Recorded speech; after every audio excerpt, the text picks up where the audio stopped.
Okay. All right. So,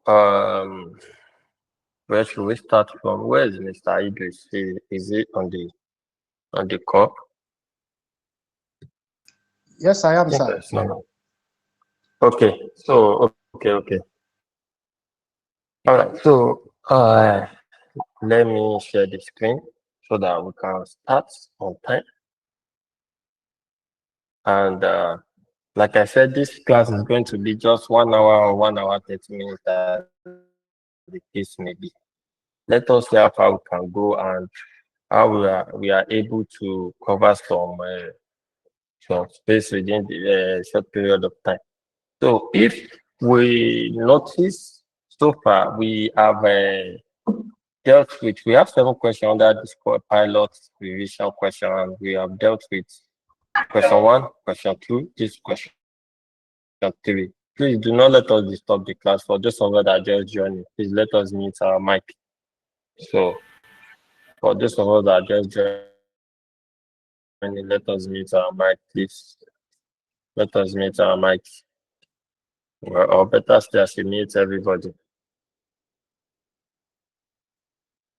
Let me mute everybody. So please, at every point in time, if you have a question or you have something to ask, please just signify by raising up your hand so that I can call you. So the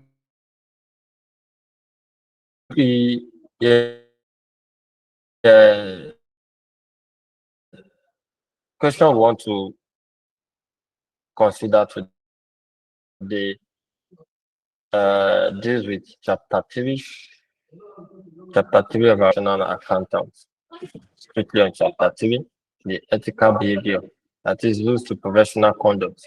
You know that we have, in accordance with IESBA, is the objectivity, the integrity, the professional competence and due care, the confidentiality, the professional behavior, and which other one? Okay, so there are 5. We have integrity, we have objectivity, professional competence and due care, confidentiality, and professional behavior. So that is the rules to professional fundamental rules or fundamental principle of IESBA code that every professional accountant should follow. Then under that chapter, if you could remember in chapter 3, we also talk about integrity and independence. You see, the aspect of integrity and independence, they are working hand in hand. Please, I hope you are following me, everybody. Please confirm with your emoji if you can hear me, please. Hello, everybody, can you hear me? Am I communicating? Okay, please, at some point, please try and let us be responding so that we know that I'm not talking to myself. So, like I said, I want to use some minutes to quickly reverse, revise on this chapter on this topic. I mean, the question we are about to solve. So, it is strictly on chapter 3, which is the fundamental principle that guide the professional behavior. And we said we have 5 according to IESBA code, which is we have the integrity, that a professional accountant must be straightforward and truthful in his dealing with what is expected to be straightforward, truthful, and honest and direct in all professional responsibility. Am I right? Is that not the principle of integrity? Right? That is the principle of integrity, yes. Therefore, objectivity. What does it say? It says that professional accountant should not be biased in the sense of judgment, right? That is, a professional accountant should not compromise in any business judgment. You don't have to compromise. You must not be biased. You have to be straightforward. You have to be objective with dealing with your client. Is that not it? Then again, Professional competence at UK. It's another fundamental principle that a professional accountant must possess, which tells us that a professional accountant is expected to maintain what high level of competency in discharging his professional responsibility. He must also possess due care and skills in performing what is or her responsibility. That is according to professional competence and due care. What of confidentiality? It talks about we professional accountants, we must not link the information of our client to third party, except except if we are asked to do so in two circumstances, either by law or by what or by profession. So that is the condition, two conditions, whereby we can leak the information of our client to third party. But in the absence of that too, we must not leak the information of our client to third party. That is according to the fundamental principle that guides a professional accountant. Then the lastly is professional behavior. That is, a practitioner is expected to comply with all relevant laws and regulations, and he or she must not do anything that will bring discredit to the work to the profession. These are the five fundamental principles in accordance to IESD. Please.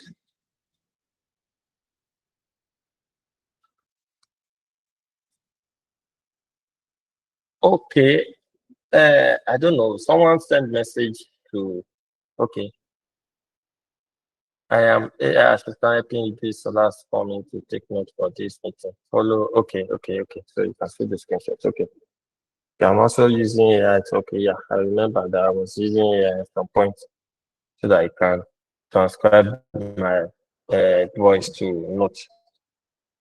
So if you want to listen to notes too, you can listen to it. So my dear professional, I hope we all grab this simple explanation on the professional fundamental principle that guides every professional accountant in our responsibility, in discharging our responsibility to our clients, please. Do we get it? Please let us respond now. Okay. Yes, Yes, sir. sir. Yes, sir. Okay. I want to know if we are on the same page. So, if we understand this perfectly, that is the rule that we're supposed to follow. So, then there are some conditions. Okay, then let me quickly, because I just want to give us the overview. Then also, we call something integrity and independence. What is integrity? What is independence? So, integrity and objectivity, they are working together. So, if we uphold these two very well, then our independence is certain. As a practitioner, we have to be independent. The independence must be either independent of mind or independent of appearance. But just listen, let me explain. We said we have integrity, objectivity, and independence. These three things are very, very important. Very, very, very important. So, what is integrity? Integrity has to be that you have to be straightforward, right? Then, objectivity, you must not be biased, and independent. You must you must not be influenced by by the decision of your client, because every opinion you are going to give on the financial statement must not be influenced by either the shareholders or the management of the organization. So you have to uphold your independence. So before you can uphold your independence, you must comply with the fundamental principle of integrity and objectivity. Once you are able to comply with that, then your independence is certain. My dear professional, please, are you following? Are we following, Yes, please? sir. Okay. So, after you understand that integrity and objectivity is very, very important to a professional accountant, then we now have requirements for independence, meaning that integrity plus objectivity will guarantee independence of a professional accountant, right? Is that not the implication? That is, your objectivity plus your independence, your objectivity plus your integrity is equals to independence. If you are able to uphold your or integrity and objectivity, then your independence is guaranteed as a professional accountant. So, what is now the requirement for independence? There are two. We now have independence of mind and independence of appearance. So, my dear professional, who can explain to me, in your understanding, what you know by independence of mind and independence of appearance? Just little understanding. So, who can help us out on that one? Who's going to help us out? Independence of mind and independence of appearance. This is the thing that we all know about for like months back. We discussed it, and this is not the first time we are hearing about that. So, what is independent of mind and independent of appearance? I hope you can hear me, please, because nobody is raising up their hand. Okay, Mr. Samuel, please, you have the floor. Good evening, sir. Good evening, sir. So, what I Good understand evening, sir. by independence of mind and independence of appearance. So, let me first start with independence of appearance. It means that an auditor must not be found in a situation whereby a third party is going to have a conclusion that is independent has been affected. Let's assume he was seen maybe having some kind of lunch that is beyond um the normal, or having some kind seeing is some kind of position with the client that make them believe that, oh, this auditor does not have an independence, so we must not find in any situation that make a reasonable third party to that is. So that is what? Mr. Sam. Mr. Sam, we can't hear you again. Independence. So why independence of mind? Objective. So Mr. that is what I Sam, we can't understand hear you by it. again. Oh, your sound went off at some point, so we couldn't hear you. Okay, where did this to me? I'm sorry. Or should I start all over? Yes, please. Okay.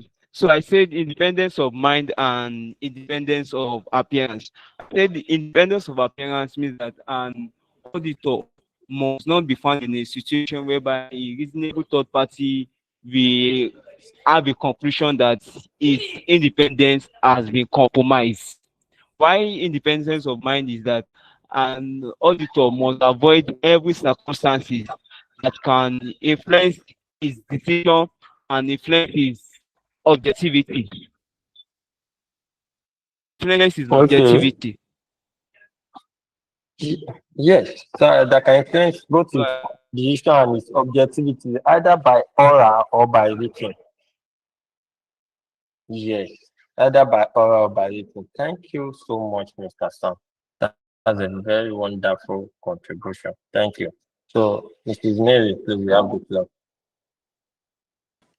Okay, sir. Independence of mind. This is when the auditor, excuse me, this is when the auditor has already concluded that he will not be biased, that will be truthful, he will be honest, he will never be intimidated by any behavior or act that the director of that company might bring. That's independence of mind is when the auditor himself has already concluded in his mind that nothing will make him change his mind on a particular engagement that he wants to do, that will never be influenced, will never be, even though the director of that company entertain him, that will never affect his engagement in that company. And independence of appearance is that one applies to professional knowledge and due care, yes, as one of the ethical principle. So independence of appearance is when the auditor applies all relevant standards that governed the conduct of that particular engagement. That means he is someone that he shouldn't be seen as someone that does not have the skills or capacity or the or have sound knowledge of that particular engagement he's doing. Oh, thank you. Yeah, that's another very, very interesting and basic meaning to independent of mind and appearance. I'm happy that I'm hearing this.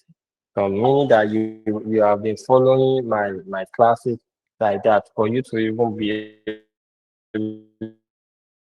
to put it like that exactly like this. So that's a very good contribution. Put down your hand. So Buki, Hello, good evening, sir. Thank you Book. so much. The Also, independent I of, don't know. Please, yeah, Buki. so Good yeah, so evening. you are the last person to start talking. Please, you have the floor. All right, good evening, Please sir. go on, Buki. Yeah, thank you so much. The independent of mind, as appear to me, is not to be biased in objectivity, integrity, and in all Buki, we cannot function. hear you. Your network is breaking. Ha. Can you hear me now? Your network is breaking. We can't Can you hear hear me you. now? No, we, Ha. no, Okay, it's what about breaking. now? Can you hear me now? Can you hear me now? It's still the same. Can you hear me now? Oh, wow. Thing. Okay, no problem then. Since I can't be here, I can't be heard. Yes, it's better now. It is. Oh, Okay, okay. so it's All right. better Yeah. now. I say It's better independent now. of It's better now. mind You can proceed. has to do with being not being biased in decision, in Okay. her objectivity and integrity in action and in all professional dealings. Then Okay. appearance has to do with not being seen as biased auditor or biased professional. So when people are not perceiving the right thing, that means we are being seen as being or not being independent. But when they are perceiving that, oh, this person in judgment and in everything, we can see that he's standing the ground, and this is an auditor that is good in dealings. So that is not being biased and not being objective. Thank you, sir. Oh, okay. I think at some point, yes. But that ending is not that embracing. But I'm very, very sure you understand what you are saying. So, but I think you need to work on the way you just put everything together. So Okay. let us now have small conclusion about it. Mr. Isis, are you on this call? Please, can you hear me very well? Yes, I'm on the call, sir. Okay. So this is the reason why I call your name because you reach out to me especially, so I want you to so that at some point you are not listening, hearing me, so that I can. Okay, God so bless you. I can hear you. okay, okay. So independent of mind. Okay, what can you say about independent of mind or appearance?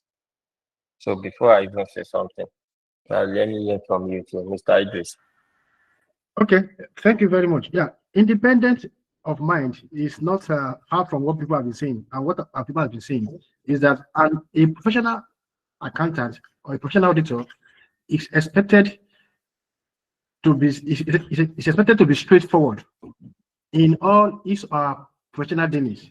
Bring forward means you are not biased. You say no where you should say no, and you say yes where you should say yes. You don't allow anything material to influence your judgment. So that means you are you are upholding the independent of mind. Has to do Correct. with Yes, you know that's better. has to do with you being seen. Being seen is different between the difference between you upholding the independence of mind, you be not being biased, but let the client and the general public be able to see you as not being biased. So in the time of your appearance, in terms of your discussion, in terms of your dealings, you should be seen as not being biased. You should be seen as being straightforward. Thank you, sir. Okay. All right. So that's another wonderful contribution. Yes. So to wrap it up, with what everybody has said, everybody has very, very correct. You see, the aspect of independence of mind is you not being perceived or not being seen as someone that does not uphold the fundamental principle of integrity, objectivity, and professional skepticism. These three things are very, very important. It's one of the requirements that need not to be seen or perceived as a professional accountant. So if you uphold these three, then your independence of mind and appearance is upheld. So how can we now explain these three things on independence of mind and appearance? The aspect of independence of mind, it is that condition. It is that condition that every professional accountant is expected to be what? To be independent of mind. That is, you have to be free from bias, you must be straightforward, and you must be perceived to have questioning mind. By that, you are independent of mind. Please do you understand the way I put it? I said it is every criteria that a professional accountant must possess. You must not be biased, you must be straightforward, and you must be perceived to be someone that is of questioning mind. If it is by that, then you are independent of mind. Do we understand what I'm saying? Do we get it clearly? Yes, sir. Yes, sir.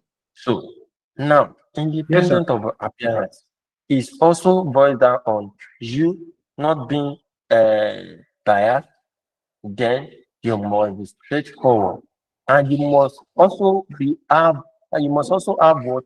Questioning mind. You must also be perceived to be someone of questioning mind. Then you must also exhibit the fundamental principle of professional due care and skills. So if you do not possess this, it is just an indication before you even say something. Your client will have you we have to compromise you that, oh, this person, rather, you cannot rely on the opinion that this person is going to give us, or we cannot rely on your what on your decision, because you are perceived to not to be straightforward. Then your objectivity, you are biased, then you did not even have questioning mind, and you did not possess professional due care and skills. So if these four things are characteristic is not show in your appearance, it is a conclusion before you give your opinion that your judgment cannot be relied on. So independent of appearance, you have to you have to be someone of questioning mind. You must be straightforward, and you must not be biased. Then you must also possess professional competence and due care. So if these four qualities are complete, then you are independent of appearance. Please do you understand the way I just put this thing in these two categories, the independence of mind and independence of appearance? Please, do we understand, everybody? Yes, sir. All right. So, Mr. Yes, sir. Olatunji, please quickly, you raise up your hand Yes, quickly sir. because Thank we you. need Thank you to. so much, sir. Yes, Yes, if I sir. may get you very well, if I'm to distinguish between independence in mind and what specifically distinguish it is that of appearance in independence of appearance is that of professional due care and competence that can use to differentiate the two. Whatever the mind possesses, that of appearance also possesses, except for that of professional due care and competence. Am I right? Yes. Yes. Then also in the independence of Yes, sir. mind, then it has to be mind. Either you say it out or you possess it as a quality, whether by oral or you write it out. You must be free from bias, and you must be straightforward. Whether you say it out or you write it down, you must have that quality that you are straightforward, and you are what and you are not biased, and you have questioning mind. So then the appearance now cover four aspects. It covers the objectivity, the integrity, the professional skepticism, and professional due care and skills. Do you understand now, sir? So the mind must be, you must possess the theory, then you must also be free from that theory condition, whether you say it out or you do what, or you write it down. whether by oral or by written, you must be straightforward. You must not be biased, and you must have questioning mind. So if you did not possess that thing, whether they perceive it through the way you talk or you wrote it down, then you are not independent of mind.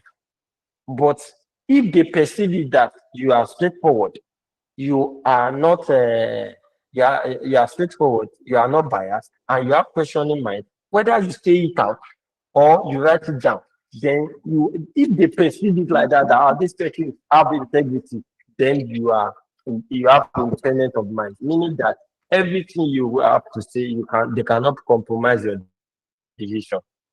Do you understand now, sir? I hope it is clear now. Yes, sir. Thank you, sir. Thank you, sir. Yes, sir. Mr. Idris, please mute your mic so that you don't disturb the class, sir. Okay, so how do you understand that? We've already discussed. So let me quickly use the remaining 8 minutes to explain the aspect of the threats to professional behavior. These five qualities, these five principles by IESBA code, which center on integrity, objectivity, professional competence, and due care, the confidentiality and professional behavior. Those are the principles that we have to follow. We agree. But there are some situations, some circumstances that can warrant that can warrant a professional, a practitioner, not to follow these five principles, these five fundamental principles as we ought to do. There are some circumstances that can warrant us not to achieve or not to follow that step duly as been propounded by the profession to follow the code. So these are the things we call the threat to professional independence. So anything that can warrant us, that can hinder a practitioner not not to be perceived as independent of mind or appearance, or not to be objective in his dealing, or not to be straightforward. We call them traits or barriers to professional principles, or we call them threats to professional what independence. So what are these threats? We all know it. We have five. We have self-interest threats. We have self-review threats. We have familiarity threats. We have intimidation threats and advocacy threats. Let me quickly explain. What is self-interest threat? It is threat to professional independence. When an accountant or a professional accountant have stake in his client business. For example, you are an external auditor to company ABC. You are the external auditor, and you have shares in the company. So it becomes self-interest threat already. Whether you have shares or you have interest in buying shares in the company, it already becomes a threat to you because your integrity and your independence will be shaken. You will not be able to give your opinion on that said financial statement or review as you ought to be because you already have financial gain or advantage in that particular company. That makes it to become self-interest threat. Please, do we understand that one? Do we understand, everybody? Yes, sir. Yes, sir. Yes, Do we sir. Thank you. understand? Yes, sir. Okay, so now the second one, self-review threat. When we say self-review threat, it is also a condition that warrants the professional accountant not to be seen to be independent of mind or appearance. And it's a condition whereby a professional accountant is still a professional accountant who is the preparer of the account is still called upon to review the account. For example, we all know about a company consulting firm. A consulting firm, they offer accountancy service for various companies whereby they will help them to prepare the financial statement. They will serve as their in-house accountants. They will prepare the financial statements for them. That same company also offer audit advisory services to another client. So unknowingly or not even unknowingly, you are the one that prepared the financial statement and you are still called upon to review the same account. So it becomes self-review threat because if you spot any error or mistake in the account that you prepare, you will not be able to give your opinion the way you're supposed to. Because why? Because the account is being prepared by you. Let's take for example in our office whereby uh, our account is prepared. The account is being prepared, and I no, not even the account. Your guy asks you to prepare a report. As you are preparing as you finish preparing the report, your guy says, "Oh yeah, review it." Can you still spot if you spot any error on that report you prepared, you will not be able to correct it yourself because you might not even see it at some point. You might not even see it. That is why we used to have second level checker, whereby if someone prepared the account, prepare report, your guy will tell you, please send it to my office for what for review, so that I can correct you where necessary. But a condition whereby you are the one that prepared the account and you still analysis on the that you invite in preparing that financial statement, you will not be able to tackle against yourself. So it becomes self-review threat. Do we understand, everybody? Can I proceed? Yes, sir. Can I proceed, please? Yes, you can. Okay, so familiarity threat is another threat to professional independence. A familiarity threat is a threat to professional independence that also hinder uh, professional independence, whether independence of mind or their appearance. Example, I am an external auditor to Mr. Idris. Then Mr. Idris is my we are co-member in Asalatu. I believe he's a Muslim, so we attend the same mosque. We used to do Asalatu every Sunday or Saturday, as the case may be. So it just Mr. Idris, so okay, I'm the external auditor of his company, or he's one of the top uh, top stakeholder or shareholder or top decision maker in that particular organization. So during the audit, when we go to the office, and I it's Mr. Idris happens to be one of the top executive in the company, and we attend the same as Salatu. Maybe we once travel together before that. Mr. Idris pay my hotel lodge, or he pay for my vacation holiday that we travel together. Maybe I have small issue, you now pay. Mr. Idris, let me pay for your trip now. Let me pay for this. And during the audit, I met Mr. Idris to be one of the top executive in that company. It becomes familiarity trait because at that point, my integrity will be will be impaired. My objectivity will be impaired, and also my independence. So I will not have questioning mind. This thing thereby becomes familiarity trait to me. Please, do we understand? Do we understand that one very well?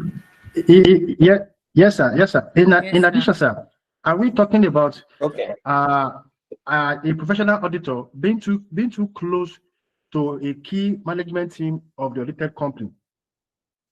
Yes, that makes it to become a familiarity trait.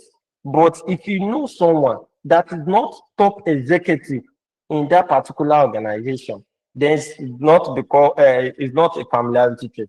Let's assume, God forbid, Mr. Idris is now maybe the security CFO, the CSO of that particular company. You know, it is not it does not partake in decision making of the organization. It's not one of the top executives. So, as at that time, Mr. Idris does not become familiarity threat to me. It is when it take a major decision or major role that can make or influence decision in that particular organization, then it becomes familiarity threat to me. I hope you understand the condition now that makes condition to be a familiarity threat or not. I hope Yes, we sir. understand that condition now. Yes, sir. Okay. Okay. So, uh, then lastly, okay, we said we have, I've explained, okay, have I explained from intimidation threats? No. Okay. So intimidation threats is also threat to professional independence. It's just a circumstance, it's a condition whereby a professional is held against his will, whether by force or by force, is held against his will that, oh, for example, maybe I'm the external auditor. You now say that if you did not if you did not do what we ask you to do, we will kidnap your family member, or we do something to you, or we take the engagement from your company. Maybe this company, maybe your company that we are auditing, maybe is one of our biggest customer that the money we used to realize from audit is very, very huge. And you are threatening that, oh, you want to collect, you will not appoint us as external auditor again, or if you did not do what you asked us to do, you are going to kidnap the partner in charge of that particular engagement. You are going to kidnap his family also. So you are holding, how do I put it? You are holding the practitioner, you are adding you add the practitioner against his will. So it becomes intimidation threats in that situation.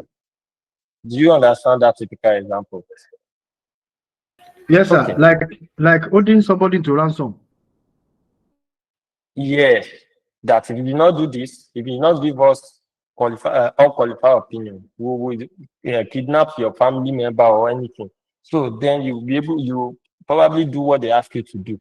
By that time, they are heading you against your will. You don't want to do it, but the condition that surround it make you to succumb to their decision. Then it becomes an intimidation threat to you. Then finally, we have advocacy threat. Advocacy threat is also threat to professional behavior. It's also threat to professional accountants, whereby a professional accountant is called upon to either serve as a defendant or to go against his client in court of law, whether to come and defend your client or to testify against your client in court of law. Then under that kind of threat, it is it is always it is always impair the principle of confidentiality. You know, they say you must not leak your information, the information of your client, to the third party. But it becomes threat to you because this is a company that you are auditing. Then they now serve you court notice that come and testify against your client in the court of law. Maybe they are trying to do investigation about anti money laundering. Maybe the company you are auditing is into anti money laundering, and probably deep down in your mind, you know that this company they are actually into anti robbery, anti money laundering, this thing. So, but it has gone it has impaired your professional independence, because this is your client. So you are called to testify against them in the court of law. It becomes an advocacy threat to you. That is simple analogy about that. Please, do we understand this? So after everything, after we have understood the professional the fundamental principle, the requirements for independence, which is independent of mind and appearance, the threat to professional independence. Then, lastly, what are the safeguards? How can we rescue ourselves from this threat to professional independence? We call it safeguard to professional independence. What are these safeguards?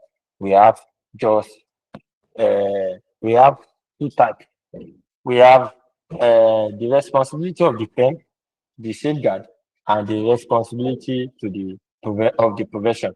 So quickly, but let me just state everything generally. So what are the safeguards to professional to threat to professional independence? One, culture for independent sustenance. That is, all the professional accountants must imbibe the culture of what of independence in their mind. That is, they must have it at the back of their mind, at the back of their mind, that for everything they want to do, they are going to be straightforward and they will not be biased in dealing with their work with their clients. That is number one safeguard to try to professional independence. Then number two, appropriate training. We should train the staff, the team member. We should train them on how to be sound, to be technically sound, to be skillful in dealing with their customer, so that they will not fall the victim of being not straightforward or untrustworthy person due to over engagement with clients or over relationship with the client, whereby the client is offering you financial advantage or to give you undue financial advantage. If you reject it, so they should train the staff on that. Quality control procedure in the company. The audit firm should also put in place proper quality control, whereby we have discussed that one in chapter 5. I just hope we see solve some questions that will cover that chapter 5, so that we can also explain that one again. So that is another one, quality procedure. That is an organization or audit firm should set aside good quality control to reduce the risk of expressing incorrect opinion by safeguarding their team member to be independent and not be biased in dealing with their client. Number four, another safeguard is rotation of audit partner. Rotation of audit partner. Maybe I'm the partner in charge of the job and I've been the one auditing the company for the past 10 years. They can change it from Mr. Idris, which is me, to maybe Chiamaka to be the engagement partner of that particular client. Maybe I'm the engagement partner for company A. I've been the one.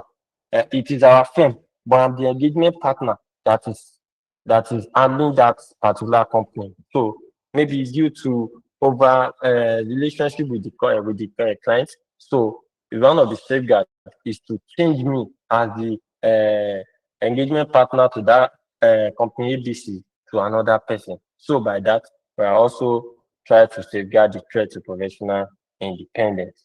Then, by setting out an audit committee to look into audit procedure and process in every audit engagement. So these are the safeguards to threat to professional independence. And everything we shall be explaining in this class that we want to treat now is going to center on everything we discussed so far. So that is why I said let us start on time so that we can finish on time.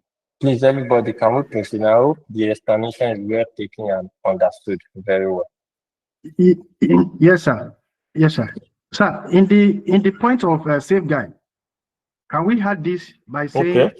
like, the audit company declined the exercise, Declare the exercise out.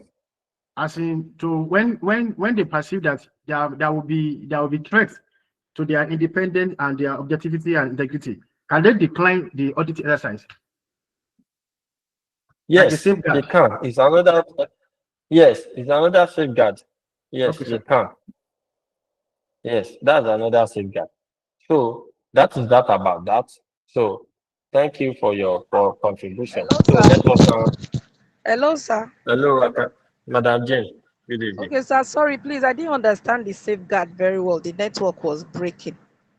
The safeguard is just how we can safeguard. What do you mean by safeguard? The control measure to threat to professional independence that we have analyzed before. That is just the threat to professional independence. I hope you understand. Yes, sir. Thank you, sir. Okay. Okay, so let us proceed to the question. Let me stop sharing and share again so that probably we can so this way.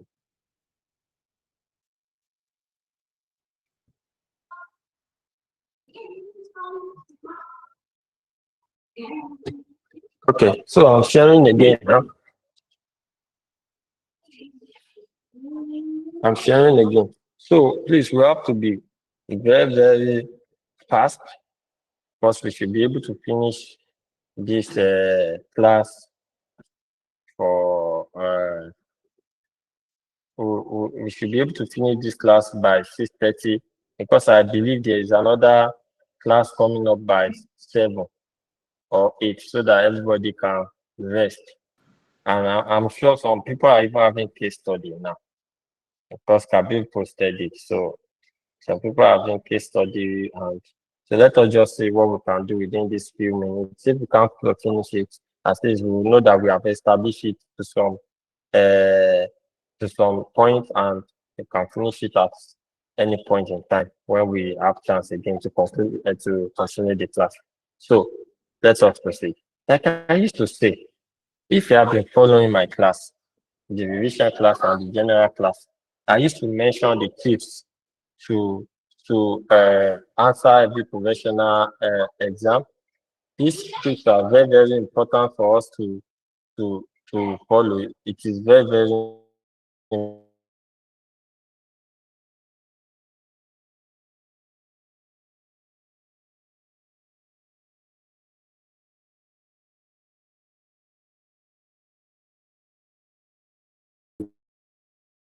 important. So by understanding the given scenario, it's going to help you to redigest, reanalyze the whole scenario. Thereby, you now have a very wide understanding about the subject matter. So tips number one is to understand the given scenario. So tips number two is understanding the requirements. Our ability to understand the given requirements will uh, will help us to to uh, to have a very, very good understanding on how to relate or how to answer the question better. So by understanding the requirements, it's going to open our mind to various techniques that we can use to answer the question that is going to be uh, acceptable to the examiners. Then case number three, which is very, very important, is our ability to link our answer to the given scenario. It is very, very important. Our ability to link our answer to the given scenario will also give us a better edge in passing that particular exam. Then finally, the last one is proper time management. So that is all about the tips to attend or to write every professional exam that you are about to face. Come what's next week Tuesday, I'm sure most of us will be in the hot seat. But inshallah, by God's grace, everybody we shall excel in our various exams, inshallah. So that is that about that. Amen. Let us let us proceed.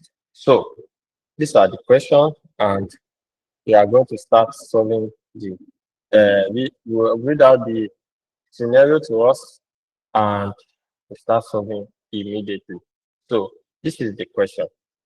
You will now see, you agree with me that this question we are about to solve now, we go in line with what we have discussed so far. That is why I want us to probably have small revision on that particular chapter that talks about this part that we want to solve today. So as we are reading it, you will understand it better and we'll be able to finish our class on time. So let us go. Please, everybody confirm if you can see my screen, please. All right. Yes, sir.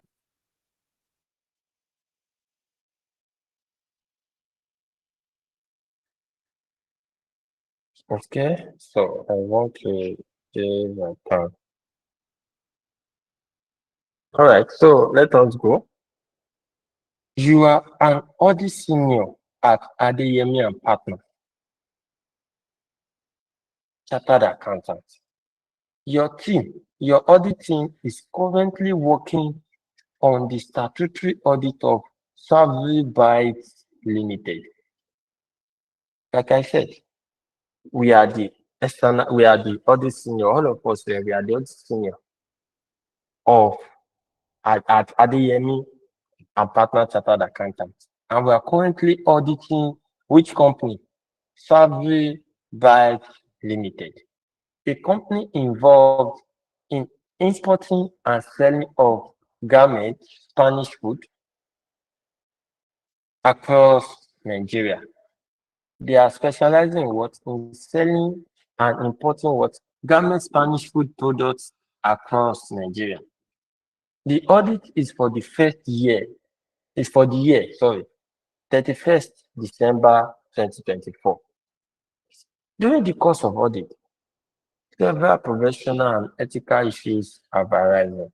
One, these are the ethical issues. So we need to be careful this part so that we understand. Now, what are the issues? One, the audit manager, Mr. Johnson, has a close friendship with CFO of Savvy Bike Limited. They attended social events together, and the CFO recently paid for Mr. Johnson hotel staying during the holiday in Spain. Which which threat is that? Which Familiarity. threat is that? Familiarity. Familiarity trade. Familiarity threat. Familiarity trade. So we can now see that it's going well, Abi. Let us proceed. Yes, sir. Secondly, they said Savvy Bike Limited offered your firm a lucrative contract to design and implement a new inventory control system across its retail outlets. The contract is worth over 10 million and will be handled by your firm consultancy arms. This aspect is which threat? Self-review threat. Self-review threat. Exactly. So we are following self-review threat. Let us go. During the audit, you discover that a significant portion of cash taken from one of the retail outlets was not banked, but was instead used by outlet manager to pay some suppliers in cash. These payments were not properly recorded in the company accounting system. That's another professional ethical issue, which is number 3. Number 4, the audit partner is under pressure from the client to sign up the audit report early so that they can present the financial statement to prospective investors. However, several audit procedures, including the review of legal expenses, inventory valuation, have not yet been completed.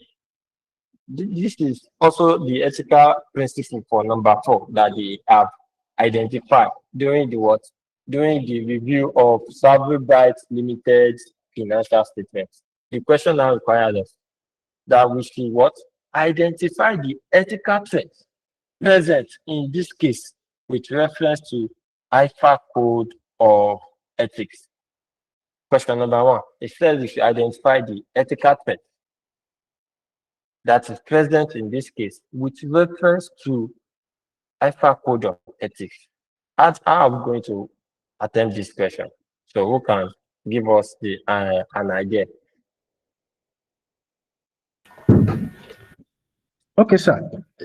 The first thing is to identify the ethical threat, which we have mentioned earlier. Like number 1 is a threat of familiarity. Number 2 is threat of self-review threat. But to me, number 3 and 4, I'm just talking generally now. I'm not begin to answer. So Okay. Yes. number three and 4, to me, I may be wrong, and that's why I'm here, is talking about lack of proper internal control system. Like the issue of Yes. receivable. Number 3 is talking about lack of internal control system as far as receivable is concerned. Then number 4 is not talking about internal control system per se, but this is talking about the client try to cover up their shit, try to cover up the shady things they've been doing. Anyway, you will tell us. So now I want to answer. I will say, according to International Financial Accounting Code, in brackets, IFAC Code of Ethics, the following are the identified ethical threats. Then number 1, threat of no.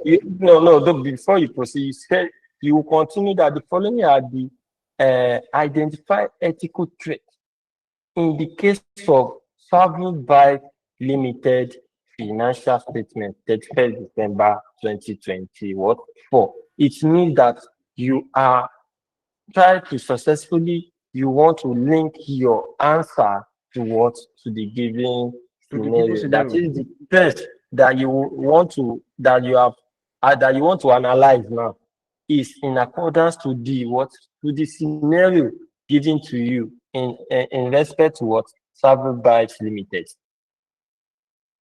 Do you Okay, sir. understand? That is where link tips number 4 talks about that you must be able to link your answer to the given scenario. So Okay, sir. yeah, yes, that's a very good idea to start with. Very good and elusive starting point. That's very good. Thank you, Mr. Idris. So God bless don't you, let sir. us Thank you. waste time. So that is how to identify it. So let us go and see for question number 1. Let's see the solution. So just like what he said, that the actual code of ethics outline the 5 ethical traits, which is self-review, self self-interest, self-review, advocacy, familiarity, and intimidation threat. The threats in this case include 1, familiarity threat. How is the familiarity threat? So you must be able to now explain to the respect of what happened in the scenario. Don't forget that it becomes familiarity threat because Mr. Johnson has a close personal relationship with the CFO of what of Savory Bikes Limited, which may compromise his objectivities and independence. You remember that in the scenario, he said he received a gift, and the CFO has once paid for Mr. Johnson trip to Spain during the holiday. Do we remember in the scenario? Do we remember that in the scenario? So it becomes familiarity trait. So how do you now explain? You must be able to relate it to the issues they highlight in the question. So it is one thing to identify that it is familiarity trait. The other thing is to link it to what? To is to link it to what? To the particular issues that instigate you or that makes you to believe that it is familiarity trait. And it is at the point where Mr. Johnson becomes a personal has personal or close relationship with what? With the CFO of the same company they are auditing. And the CFO has once paid for his hospitality or traveling pay for his traveling tickets during their holiday in Spain before. So it becomes familiarity trait because the objectivities and dependence of Mr. Johnson will be what will be compromised. Do we understand that one? Is it taking? Yeah, Can I perfectly, proceed, sir. please? All right, okay. So number 2, let us go. The second one there, which is one of the things, is self-interested. How does it become self-interested? The offering of consulting contracts to Adeyemi and partner would impair the firm objectivity, especially the audit team may be influenced by the prospect feature in the financial gain. Because they gave us what? If you could remember in the question, they said specifically that see this one, that they gave them a lucrative contract to design and implement what? A new inventory control system across its retail outlets. What? How much? 10 million naira. 10 million naira worth of contracts. So it becomes self-interest what threat because it is the same company that is auditing, it's the same company that they awarded the contracts for to implement what or to design and implement policy for new inventory control system. So it becomes what? It becomes self-interest threat. Please, are we following everybody? Please, do we understand it? Is it Yes, going sir. well, please? Yeah. Ulo. Okay, so let us go. The number 3 there is self-review trait. At what point does it become self-review? Self-review that if the firm accepts the contract to design that this thing, it becomes self-review. Self-review in the sense that we are the one that prepared this thing, and we are still called upon to come and what? To come and audit. And there's no how during our audit, we are not going to touch that part that we prepare, which is on inventory what? Inventory control sheet that they told us to prepare. So it becomes self-review threat to us because our independence and our objectivities will be impaired. By accepting that contract, it becomes self-review threat because later the auditor may because there's a risk that the auditor may later audit a system that helps create an impairing objectivity. So it becomes what? It becomes self-review threat. Please, are we following everybody? Are we following, please? Yes, sir. Yes, sir. Another are keenly ethical following you, sir. principle there. Another ethical principle there is intimidation threat. How does it become intimidation threat? At a point where they told them that they need to sign off the financial statement in order to give it to what? To their prospective investor. It becomes intimidation threat. Why does it become intimidation threat? This is it. They said they create pressure to issue the audit opinion before the completion of the necessary procedure is an intimidation threat. It could lead to auditor compromise the quality due to client influence. So that is an intimidation threat. You can see that this question is very, very simple and straightforward.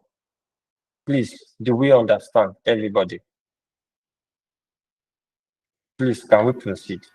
Yes, sir. But sir, Please, can you the aspect. Hello, sir. Okay, Mr. Michael. Yes, please, you can have you the throw more floor. light on the self-interest threat? Self-interest rate is okay now. So what do you understand by self-interest rate to start with? Self-interest threat has to do with when you have a financial gain from the client's company, which might influence your objectivity. Okay, so are you talking about this in this scenario? Exactly, yes. I want to understand it in this scenario. Okay, now. Okay, because at some point whereby they give them a very lucrative amount of 10 million naira, which is even exceed normal, because by indication, we don't know the amount they want to charge for the audit, but the contract they want to give to the company is, by all indication, is way more than the contract price for the audit advisory service. So by offering them that particular amount of money, which they put in the question very lucrative amount of 10 million naira to design just a part of inventory control, to design and implement a inventory control system for their outlet. So it becomes like you tend to have financial advantage that, oh, let's take this thing now and collect this very huge amount of money. So in the aspect of now auditing their financial statement, by the time they will now give you or offer you financial advantage, you will fall for it because they already award a contract that is way more than the price for the normal external audit engagement. It becomes self-interested to you because by the time you now get to the field of work, you start to now be having this mind that, oh, anytime they give me money like this, I'll collect it. It seems this company have money whereby they can offer us a contract of 10 million to just design inventory control system for them. Do you understand what I'm saying? So it's just that question that might impair you, not that your integrity will not be guaranteed or your independence will not be guaranteed. It becomes self-interested. So let me now read the answer to you. See, they said self-interested. The offer of a consulting contract to Adeyemi and partners could impair the same objectivity, especially if the audit team may be influenced by the prospect future financial gain. Prospect future financial gain. Such that when they now start the engagement, when they now start the audit, they will be having mind that, oh, company that can offer us 10 million to just do this small work, meaning that when we get to the fees, they are going to give us a lot of money. So by that, their integrity is impairing there. Do you understand now, Mr. Michael? How it Yes, sir. becomes Yeah, I self-interested. understand, sir. Thank you, sir. Okay. All right. So let us go. Yeah. Yes, sir. I was to say something before Mr. Michael actually spoke. Please go on, Before he sir. spoke. Go on, Mr. I said Itis. Go the on. aspect where they said the manager collected some cash from some of the customers and Yes. used the same cash to go and settle some suppliers without having to record the cash. Talk of Yes. record. So that one is not a. Which threat can we? Under which threat It's can not an ethical principle. issue? It's just it's not an ethical issue to the auditor. But it can come under familiarity threat because the manager, I believe, will still be the same CFO that Mr. Johnson knows. Do you understand? Yes, sir. So the reason why we did not go to that part because it is not an ethical threat to the auditor. What becomes an ethical threat to the auditor is when you are unable to do professionally what you are expected to do. It becomes an ethical because ethically you have to obey the fundamental principle. But anything that will not warrant you not to obey the fundamental principle, it becomes ethical issue to you. That is why we didn't talk about that aspect because it's not ethical principle to us, the auditor. Is that okay, sir? Yes, sir. Yes, sir. Thank you, sir. All right. So let us go to question number 2. What does question number 2 say? It's now said, what action should Adeyemi and partner take in response to identify ethical issues? Here, they are not talking about what? The safeguard. You remember the safeguard we talked about that time? So this one Yes, is sir. not talking about the safeguard. So you will be wrong if you want to state the safeguard as I explained to you before. The safeguard you are going to give them here must be in relation to the ethical principle that you identify. You know, at some point you might not remember the other one. Maybe you just remember audit committee. Audit committee, yes, is also a safeguard to ethical principle, but it does not relate to this particular scenario we are answering. Do you now understand where it is important that the safeguard that you want to give here must be in a relation with the ethical threat that you identify in the question number 1.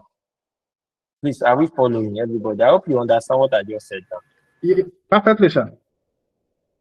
Okay. So when we understand that, let us go. So what are the actions?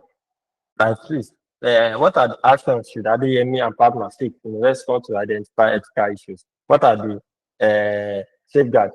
Who can tell me one of the safeguards that we can use? Rotation of audit partner. Hello, sir. Rotation Yes. of audit partner using of Yes. peer-to-peer.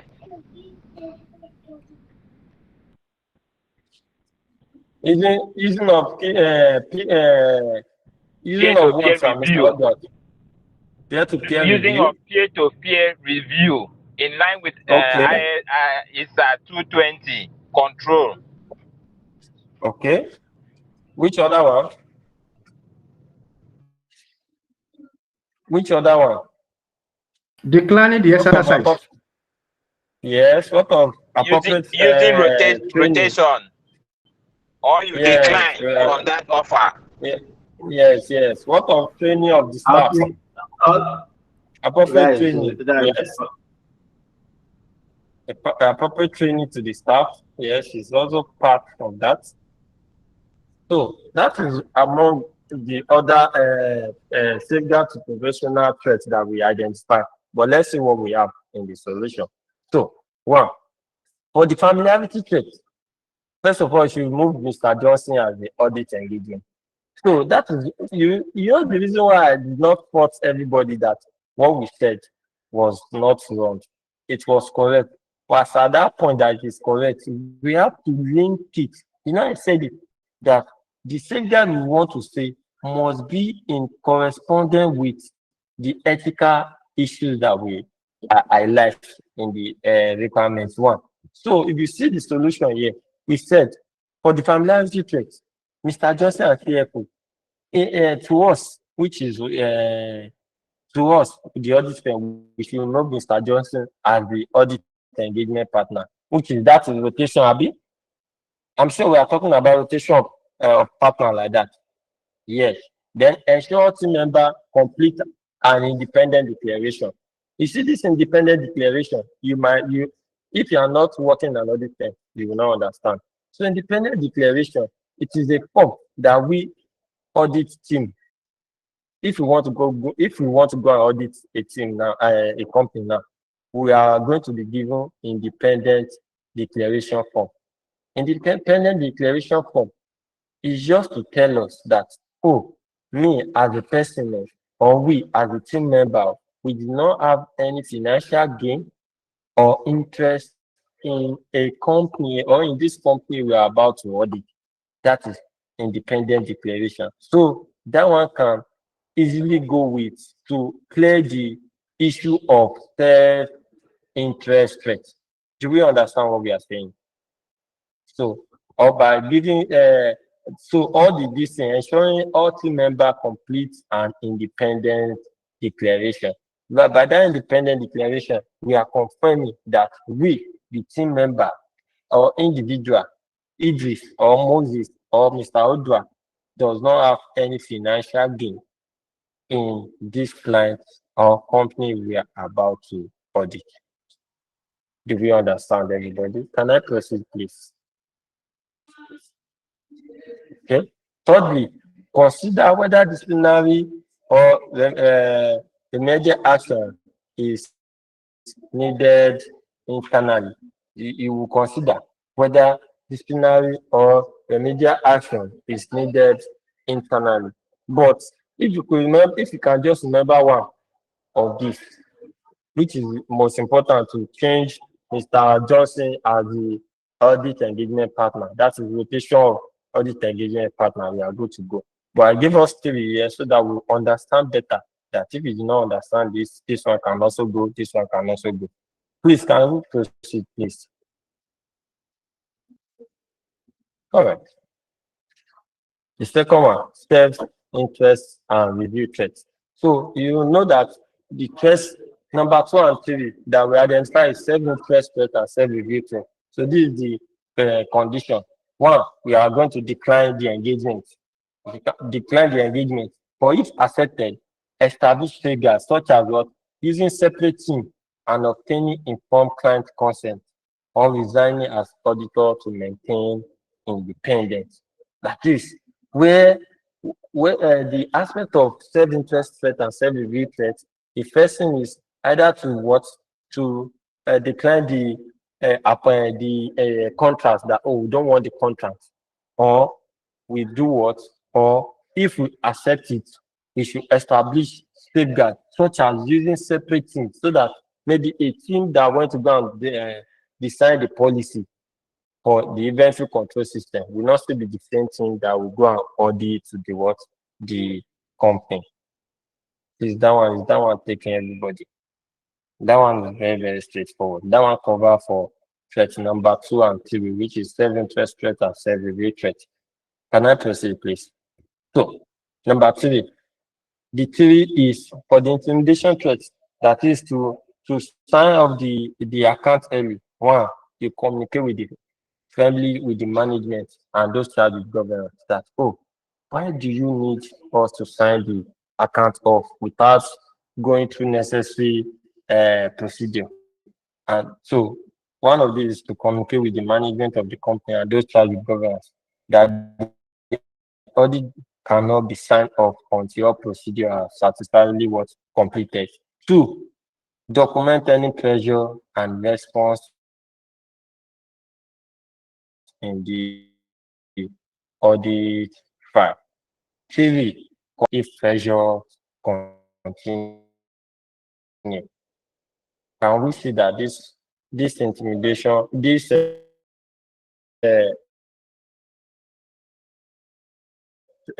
self to professional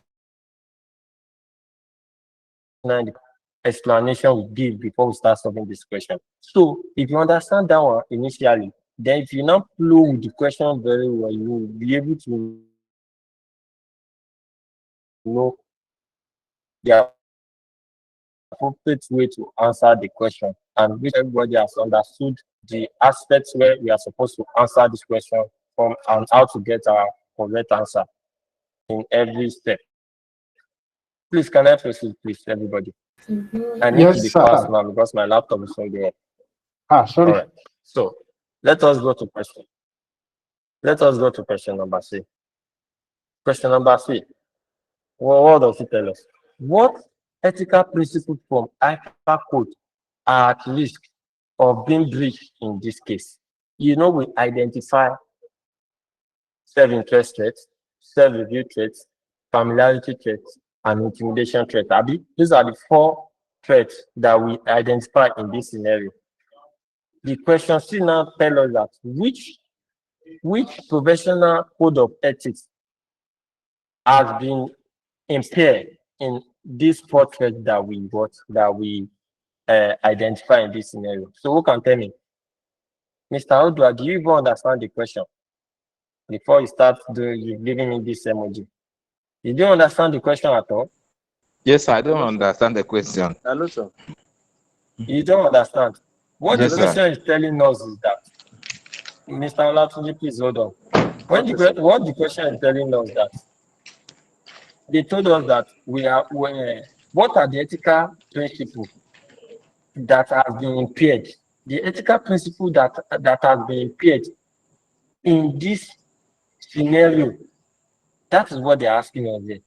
Now, the aspect of self-interest rate, what make it to be self-interest rate is because of either the Mr. Johnson does not have integrity, or is biased and is dealing with his clients. That is why it becomes what familiarity threat. So they are telling us that which of the ethical principle was impaired that lead to that threat that we analyzed in the scenario 1, in the answer 1. That is what they're asking us. Mr. Audra, do you now understand now? That Yes, sir. what went wrong, that it is one ethical principle that you did not do well that lead to that threat. That is what they're asking us, that for that threat that we identify, what ethical principle that went wrong that lead to that threat? That is what they're asking us then. Mary, please, you have the floor. Okay, sir. The ethical principle that actually, number one, that led to this familiarity trait is objectivity, because these two people, that's the Mr. Johnson and the CFO, they have personal relationship, and which comprises of this money issue. So later in the future, it will definitely impair the auditor's ability to act impartial. It's going to act biased later on, if not now, but it's because of the It will not be relationship. straightforward. Okay. Yes, So because of the relationship they've had. you're saying it is objectivity, Abi? Is it objectivity or Yes, integrity? objectivity. Okay, Mr. Olatunji, so you have the floor. You can put down your hand, Mary. Mr. Yes, sir. Olatunji, you have the Yes, floor sir. now. Another ethical principle in this aspect that is at risk is also integrity, because at that point in time, Okay. it shows that all the dealings and transactions, they are not being straightforward at all. They are not being honest Yes. in all their dealings. Honest. Okay. So which other one? Sir, Which other one? Which independence. other independence? Okay. How is it independence? Okay, if the auditor had shown that he is independent in appearance, I don't think they would present him with such offers that he should do this, and he would also be given an opportunity to have his trip sponsored and all of that. So I feel independence is one that is part of the Okay. ethic not So, followed. because of the time, I will not be able to attend to, and my laptop can go off any song. So I want us to just see the solution. I'm going to send this thing to us later so that everybody can have access to it. So let us proceed. Is that okay by us? So that I'll be able to finish this thing and move to another question next time. It's okay, Is sir. that okay It's by okay. us? It's All okay right. by us, sir. Okay, sir. Yes, sir. It's okay, Okay. sir. So, Yes, sir. so okay. So let us go. Let us go. Number C, integrity. Just like what is it, Mary? Integrity. No, Mary said objectivity, but integrity comes from accepting the benefits, e.g., all the expenses, or yielding pressure may what compromise the auditor honesty and straightforwardness. So integrity comes first. Integrity that means that you must be straightforward. So by collecting that money, Mr. Johnson will not be straightforward again, and it will not be honesty. It will not be honest in his dealing. So it is the ethical principle there for that first one is what is integrity. Then secondly, objectivity is also there. Personal relationship, which is what Mary said. Personal relationship and the promise of future income may impair the auditor's ability to act impartial. Yes, thank you, Mary. So professional competence and data is another one. Rushing the audit to meet client deadline without completing necessary procedure will violate this principle. You can see confidentiality. Why not explicitly breach in the case? In this case, care must be taken when working across audit and consulting roles to avoid the use of confidential information. In the case of they said you should come and do the inventory valuation system for them. So in that case, it becomes what? It will becomes the confidentiality will not be properly put in place like that because you might try to misuse the confidential information of one section of the job to another. So confidentiality is another aspect there. What the last one there is professional behavior. Auditor must comply with relevant laws and avoid action that may be. So by setting up incomplete audit, it might bring issues to auditor. So thereby it might bring issues towards to breach the ethical principle behavior. Please, this thing that we analyze, do we understand? Everybody, please, do we understand? So, lastly, let us go to the last question there. What was the last question there? They now said, what step should an audit firm take to prevent ethical conflict and ensure compliance with professional standards? Don't forget, I told us that there are two threats to profession. There are two safeguards by profession. Safeguard that is responsibility of the audit firm and responsibility of the what of the profession. Now they now said, what step should an audit firm take to prevent the ethical conflict and ensure compliance with professional standards? What they're asking us that, what is the responsibility of the audit firm? One of it, you remember when I said culture for independent uh, sustainer? Culture for independent sustainer, that is, every audit member must imbibe the culture for that sustainer in them before they can audit any financial statement. They must have this in mind.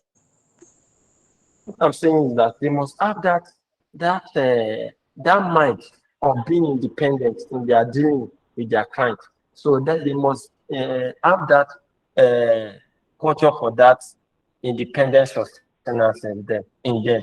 So thereby they are preventing the ethical principle. I don't think if you understand what I'm trying to say. What I'm trying to say in essence is that in this chapter, if you have, I'm sure everybody have this material.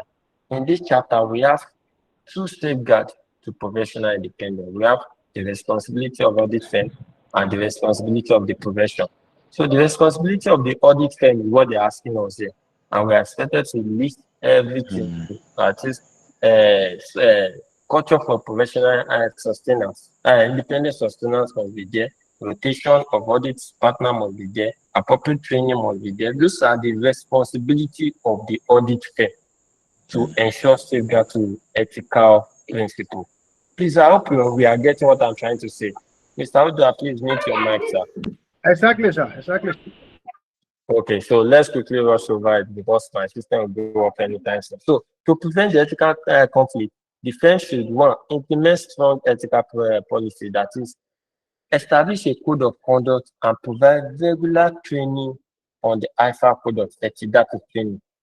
Independence check, that is independence sustenance culture that I told us about as number one, that is required audit member to declare financial, personal, or business relationship before every engagement. That is the aspect of saying that the staff should sign a declaration form before they go on audit field. That is what they are saying here. Segregation of role, that is separate audit and non-audit service in line to avoid what self-review check. That is any let's separate team handle any form of non-audit assurance engagement, whereby another set of team will handle statutory audit so that there will not be issue of self-review threat. Please, I hope you are following. Rotation of senior partner is also threatable. So meaning that everything we are providing here is in relation to that question number 3B that we answer. That is all this safeguard to threat. We've already mentioned it, but here they are specifically mentioning that what are the responsibility of audit firm in relation to safeguard to threat to professional independence. So we have rotation of senior staff, and lastly we have quality control review. So if we take the material, my own material for this chapter on chapter 3, all this thing is there. I'm trying to rush so that I'll be able to end this class and we have our recording class proper. Because if I couldn't end the recording before the class and before the laptop went off, the recording will not be good. So this is where we are going to stop for today. I will continue tomorrow by God's grace, if probably. But don't forget, we still have our general revision class tomorrow. So we still Thank you, sir. Thank you. here or here, we still there. So, but the intention is to have this class throughout this week so that by next week, everybody can go on with the exam. And I wish everybody best of luck. So this is where we are Thank you going so to much, stop sir. for today.